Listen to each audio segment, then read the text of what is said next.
वैसे तो ये आमिर खान का पर्सनल मामला है, उसमें क्या ही बोलें, लेकिन जब आप एक बड़ी सेलिब्रिटी होते हो, आपको लोग फॉलो करते हैं और ऊपर से आप एक ऐसे टीवी शो के एंकर रह चुके हो जहां सामाजिक बुराइयों पर चर्चा की जाती है, तो ऐसे में आपका जीवन भी एक साफ सुथरी छवि वाला होना जरूरी हो जाता है, वरना फिर आपको कोई सीरियस क्यों लेगा।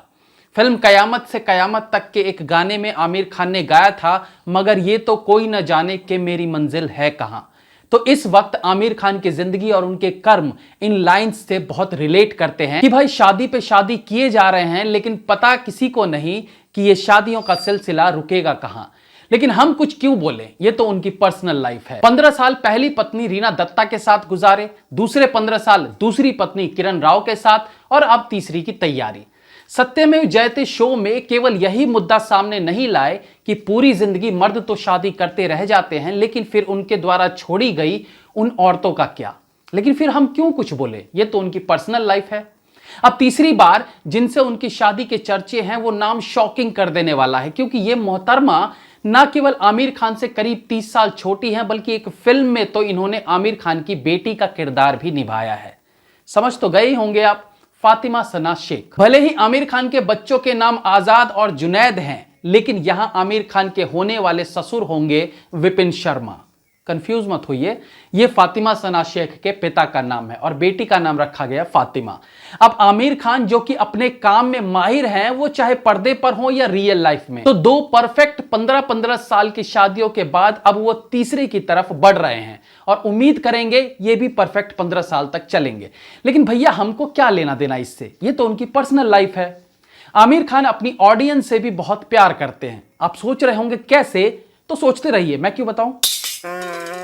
मजाक था भाई।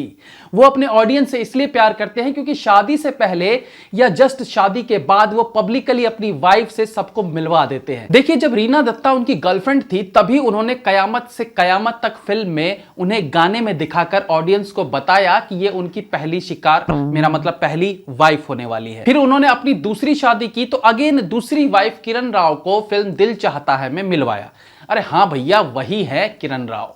और तीसरी शादी के मामले में तो उन्होंने पत्नी को पूरी फिल्म में ही दिखा दिया। हाँ, वो अलग बात है कि पहली फिल्म दंगल में उनके पिता बने थे वो। एक बोल रहे हैं भैया जी, बाप बेटी का रोल करने के बाद उसी से ब्याह। अरे ढोडू, हमें क्या लेना देना, ये उनकी पर्सनल लाइफ है।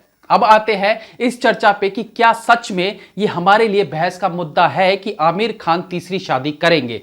तो मैं कहूंगा बिल्कुल है। अगर आम चर्चाएं जो हो रही है यानी लव जिहाद वाली, उससे अलग करके भी देखें तो भी इस तरह की शादी पर सवाल उठाए जा सकते हैं। पहला ऑब्जेक्शन कि आप एक प्रोफेशनल मोस्ट पॉपुलर एक्टर हो, आपके इतने सारे फॉलोअर्स हैं जो आपको देख देख कर सीख रहे हैं। अब तक एक्टिंग सीख रहे थे, अब 3-3 शादी कैसे करनी है वो सीख रहे होंगे।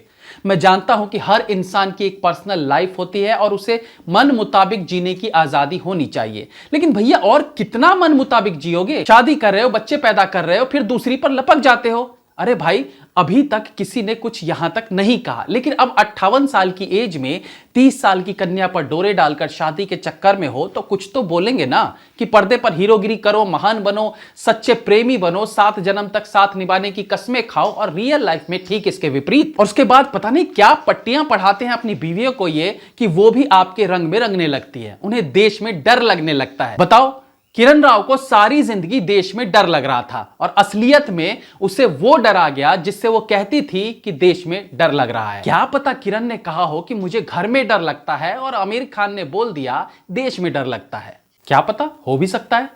तो दोस्तों, एक रीजन तो यही है कि आप इस तरीके से अपने फैंस के लिए एक गलत एग्जाम्पल सेट कर रहे हो। दूसरी बात, यदि मैं ऐड कर रहा हूं, यदि वो फातिमा सना शेख से शादी करते हैं तो इसके लिए उनका मन कैसे मानेगा। अरे ठीक है यार, फिल्म में ही सही, लेकिन उसके बाप का किरदार निभाया है यार। हमें तो कोई एक बार भाई बोल दे तो मरते दम तक उसका भाई बना रहेंगे, लेकिन यहां ये कैसे संभव है। अरे माना कि यार फिल्म में वो एक्टिंग कर रहे हैं, लेकिन 2-3 महीने की शूटिंग में साथ रहे, कितने ही बार डायलॉग्स में आमिर ने उसे बेटी कहा होगा, फातिमा ने उसे पापा पिताजी कहा होगा। अरे ना चाहते हुए भी एक रिश्ता बन ही जाता है। और ठीक है, एक्टिंग ही है तो किसी ने तब तक भी कुछ नहीं कहा था जब उसी बेटी का किरदार निभाने के साथ वो हीरो बनकर ठग्स ऑफ हिंदुस्तान में नजर आए थे। लेकिन भैया आखिर और कितना गिरोगे, अब रियल लाइफ शादी ही करके मानोगे क्या। हमारे देश में रिश्तों की पवित्रता बहुत मायने रखती है। ऐसे में अगेन आप अपने युवा दर्शकों को क्या सिखा रहे हैं? बताओ, 58 साल के हो चुके हैं, सेवा के लिए 2-2 बीवियां हैं, 3-4 बच्चे हैं, अब शादी करके कौन से झंडे उखाड़ लोगे? लेकिन हम क्यों बोले कुछ? ये तो उनकी पर्सनल लाइफ है। अच्छा, अब इस डिवोर्स को लेकर राम गोपाल वर्मा जैसे लोग ये कहते हैं कि ये दोनों का डिसीजन है, इसमें कोई क्यों कुछ बोले। एक संयुक्त स्टेटमेंट में किरण राव और आमिर खान ने बताया कि इन 15 सालों में हमने एक साथ जीवन भर के अनुभव, आनंद और खुशी शेयर की। हमारा रिश्ता सिर्फ विश्वास, सम्मान और प्यार में बढ़ा है। अब हम अपने नए जीवन का अध्याय शुरू करना चाहेंगे, पति पत्नी के रूप में नहीं बल्कि सह माता पिता और परिवार के रूप में। हमने कुछ समय पहले एक अलग होने के प्लान को शुरू किया। अब इस व्यवस्था को औपचारिक रूप देने में सहज महसूस कर रहे हैं। मतलब देख रहे हैं ना, कितनी मीठी छुरी का इस्तेमाल करते हुए ये रिश्तों की गर्दन काटी जा रही है। कमाल है ना, इन्होंने शादी का मजाक बनाकर रख दिया। चुपचाप डिवोर्स करते, शादी करते तो भी चलता। इस तरह से नॉनसेंस नोट के साथ जो ड्रामेबाजी ये दिखा रहे हैं, ये हमारे अपनों के बीच के रिश्तों को कमजोर करते हैं। ये शादी है या एग्रीमेंट, साथ नहीं रहेंगे लेकिन सह माँ बाप के रूप में अपने बच्चों को पालेंगे। मतलब शादी को इन लोगों ने बिजनेस बनाकर रख दिया है। लोगों की गालियां कम मिले तो कवच के तौर पर यह स्टेटमेंट लिख डाला और इस स्टेटमेंट को फेसबुक पर पोस्ट करके कुछ जबरदस्ती के बनाए गए बुद्धिजीवी इसे सच्चा ठहराने में तुले हुए हैं। आगे लिखते हैं कि हम दोनों अलग अलग रहने के बावजूद अपने जीवन को एक विस्तारित परिवार की तरह शेयर करेंगे। हम अपने बेटे आजाद के प्रति समर्पित माता पिता हैं जिनका पालन पोषण हम मिलकर करेंगे। वाह भाई वाह, पालन पोषण मिलकर करेंगे, लेकिन साथ रहकर नहीं, डिवोर्स लेकर अलग अलग शादियां करके। लेकिन हम इस बात पर भी क्यों बोले? ये उनकी पर्सनल लाइफ है। जय हिंद, वंदे मातरम।